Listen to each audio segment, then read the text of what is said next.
नमस्कार दोस्तों, मेरा नाम राजीव है और आप देख रहे हो फिल्मी ओपिनियन। तो अब हम आपके लिए रिव्यू करेंगे नेटफ्लिक्स में रिलीज हुई लस्ट स्टोरीज की सीजन 2 की।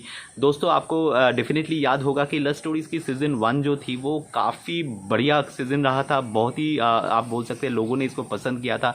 बी ग्रेड सॉफ्टकोर पॉर्न बनाने वाले सारे जो जितने भी OTT प्लेटफॉर्म्स है उससे अलग पहचान बनाती हुई नेटफ्लिक्स ने इसका जो रीच है वो इंटरनेशनल मार्केट भी इतनी बनी कि इसको बहुत सारे फेस्टिवल्स में भी सराहा गया। और इसके साथ साथ इसमें एक्ट करने वाली जितने भी कलाकार है, फॉर एग्जांपल कियारा आडवाणी या फिर मान लीजिए यहाँ पे विकी कौशल, ये सारे जो है रातों रात जो है वो स्टार बन गए, लोगों के दिल में बैठ गए। तो ऐसा एक जो सीजन नेटफ्लिक्स ने दिया था हमें कुछ साल पहले, उसका इस सीजन 2 जो आया है तो उम्मीदें डेफिनेटली बढ़ गई थी। और उम्मीदें क्यों ना बढ़े, क्योंकि इसके अंदर में जो नाम, फॉर एग्जाम्पल तमन्ना भाटिया, काजोल जैसे बड़े बड़े कलाकार के नाम जो है यहाँ पे जुड़ गई, तो ये चीज़ जो है और भी ग्रैंड बन गई। लेकिन क्या वो इतना ग्रैंड डिलीवर कर पाई है?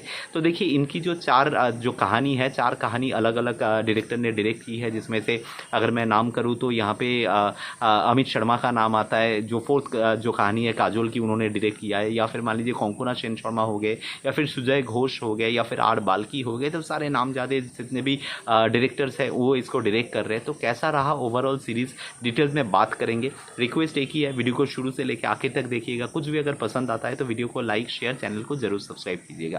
तो देखिए यहाँ पे 1 बाय 1 बात करना पड़ेगा, एक एक कहानी को पकड़ के। तो पहला कहानी जो है वो बेसिकली आप बोल सकते हैं कॉम्पैटिबिलिटी के ऊपर दिखाया गया है, जहाँ पे एक जो बूढ़ी जो दादी है घर के अंदर में, वो एक newly to be wed couple को ये सलाह देते हैं कि देखो कंफर्टेबिलिटी ये नहीं है कि दोनों एक म्यूज़िक पसंद करते हैं, दोनों एक खाना खाते हो। कंफर्टेबिलिटी का मतलब यही होता है कि बिस्तर में आप लोग कितना कंफर्टेबल हो। अगर ये चल गया तो मानो आपकी ज़िंदगी जो है वो सुधर गई। तो इसी थीम के ऊपर बना हुआ है, जिसमें मृणाल ठाकुर या फिर अंगद बेदी दिखते हैं। तो मुझे मृणाल का काम पर्सनली बहुत ही बढ़िया लगा इसके अंदर में। लेकिन ओवरऑल अगर मैं एज ए कहानी, एज ए कंटेंट के हिसाब से देखूं तो उतना भी तगड़ा कंटेंट मुझे लगा नहीं। ये कहानी उतना बढ़िया लगा नहीं, स्टोरी टेलिंग उतना खास कुछ लगा नहीं।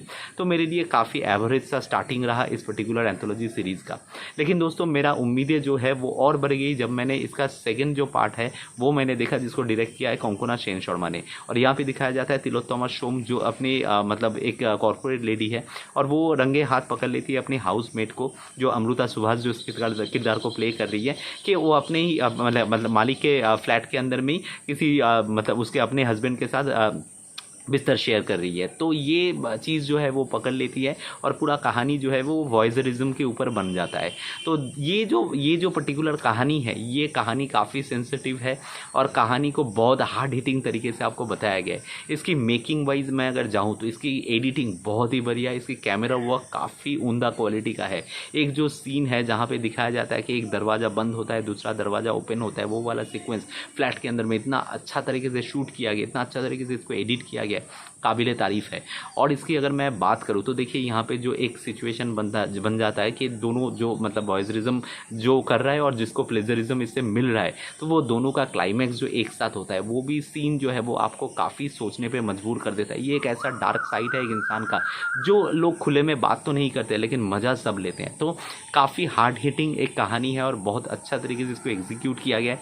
तिलोत्तमा सोम का परफॉर्मेंस स्पेशली बहुत ही बढ़िया लगा है मुझे इस पर्टिकुलर कहानी के अंदर में। तो ये बाई फार मेरे पसंद में सबसे बेस्ट कहानी जो है इस चारों में से मुझे लगी है। अब दोस्तों बात करती है तीसरी कहानी को, जिसको लेकर सब मतलब आप बोल सकते हो बेचैनी से इंतज़ार कर रहे थे, क्योंकि इसके अंदर में तमन्ना भाटिया एंड विजय एक साथ काम करते हुए दिखेंगे। और विजय के साथ उनका इन दिनों जो मतलब बातें जो हो रही है इन दोनों के रिलेशन का, तो उन दोनों का कॉम्बिनेशन ऑन स्क्रीन केमिस्ट्री कैसा रहता है वो देखने वाली बात थी। सुजय घोष का ये अगर मैं मतलब कहानी की बात करूँ तो इसका जो ओवरऑल प्रोडक्शन जो है ना वो मुझे काफ़ी बढ़िया लगा। इसका जो सेट्स वगैरह जो लगाया गया, वो एक फेयरी वर्ल्ड टाइप का एक चीज़ जो है वो दिखाया गया, वो मुझे काफ़ी बढ़िया लग रहा है। उसकी जो ड्रेस वगैरह जो विंटेज एक लुक दी गई है वो मुझे काफ़ी बढ़िया लग रहा है। लेकिन इस कहानी में उतना जितना लस्ट है उससे भी ज़्यादा ग्रीड है। और इस कहानी का अंत भी ऐसा होता है कि आप महसूस करोगे कि आप लव स्टोरीज नहीं देख रहे हो, आप एक थ्रिलर देख रहे हो। तो ये एक बहुत ही ट्विस्ट एंड टर्न के साथ ये ख़त्म होता है। इंडिविजुअली अगर मैं ये एंथोलॉजी से इसको निकाल के अलग से देखूँ तो तो ये डेफिनेटली बहुत ही बढ़िया शॉर्ट स्टोरी के हिसाब से गिना जा सकता है। लेकिन लस्ट स्टोरीज के अंदर में जो थीम लस्ट है वो इसको रिप्रेजेंट नहीं करती। It's more like a greedy person doing something for to satisfy his greed. तो ये मुझे उतना खास लगा नहीं। इसके साथ अगर मैं जोड़ के देखूँ, both of them looks good, but ठीक है वो आंखें सेकने के लिए सही है, लेकिन एज ए कंटेंट में इसको मतलब बहुत ज़्यादा रेट नहीं कर सकती हूँ। अब जो है इसका जो फोर्थ पार्ट है वो काफ़ी इंपॉर्टेंट है, क्योंकि यहाँ पे कुमुद मिश्रा के इसमें पहली बार दिख रही है काजोल, और यहाँ पे कहानी जो है यहाँ पे एक मतलब ज़मींदार की है जो बहुत ही आप बोल सकते हो कि नटखट किस्म का है, जो अपने मेट्स को भी, बाई को भी नहीं छोड़ती है, अपनी वाइफ के साथ जो है वो मतलब बहुत ही मतलब ख़राब तरीके से पेश आता है इन बेड। तो ऐसे एक इंसान की कहानी है और वहाँ पे एक रिवेंज की स्टोरी है। तो लस्ट के हिसाब से देखें तो ये भी थोड़ा बहुत क्रिटिकल कहानी है, लेकिन मैं अगर कहूँ कि ओवरऑल सीरीज़ के मुकाबले this is the second best story I can say.